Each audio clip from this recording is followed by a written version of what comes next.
So the last two joints that I'm going to talk about is the talocrural joint. I don't know if I'm still saying that word correctly. And at the bottom, you'll see the articulation here. And then the joints of the foot. So the first joint that we're going to talk about is the talocrural joint, which is a synovial joint that is located in the lower limb. And it is formed by the bones of the leg and foot. So basically, this is a hinge joint, which allows for dorsiflexion, and it also allows for plantar flexion.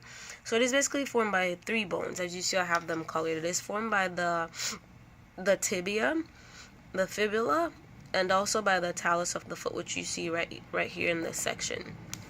So basically, the tibia and the talus, there's more weight than the fibula and the talus. It's a heavier bone, and that's the reason for that. So basically, I want to explain some of the similarities between the talocrural joint, which is connected to these joints of the foot.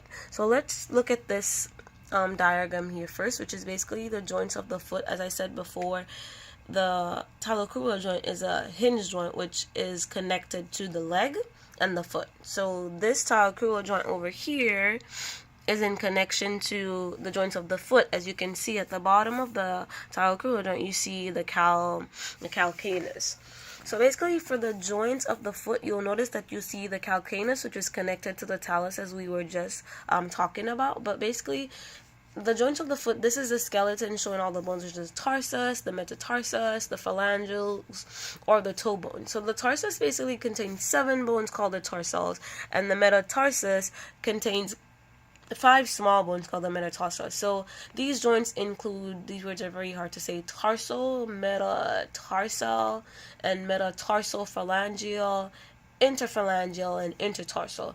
So basically, the joints of the foot, it supports the weight of the body, and it helps a person to move. It acts like a lever. So it basically propels your body forward, which is walking. So that's the main function of the joints of the foot, is to support your body and help you to go forward. So let's talk about the articulation that's happening in the talocrural joint. So basically, this blue section that is covered is where the articulation for the joints of the foot takes place. So the first articulation is happening between the fibula and the talus, which is in this area, and the second articulation is between the tibia and the ankle mortise. And as you can see, this is called the subtalar joint, which is not related to the articulation that is happening between the tibia.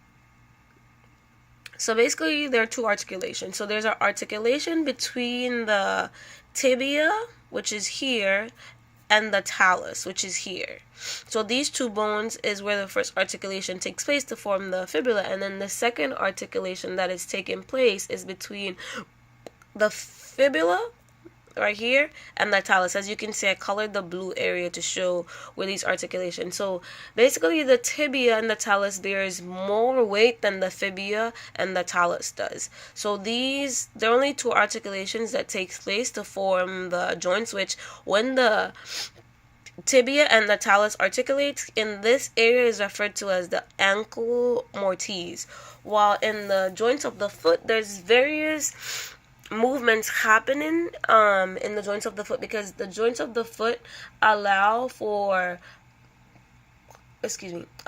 movements such as flexion, extension, inversion, evasion, dorsiflexion, and plantar flexion. So there's a lot happening in that area. In my next video, I will demonstrate the movement showing the movement that happens at each joint. So basically, I'll just go over it quickly to let you know.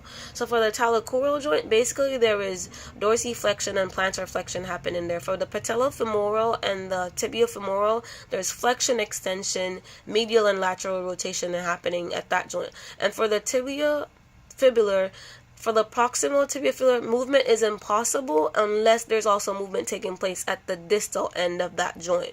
But the movements that occur here are dorsiflexion, knee flexion.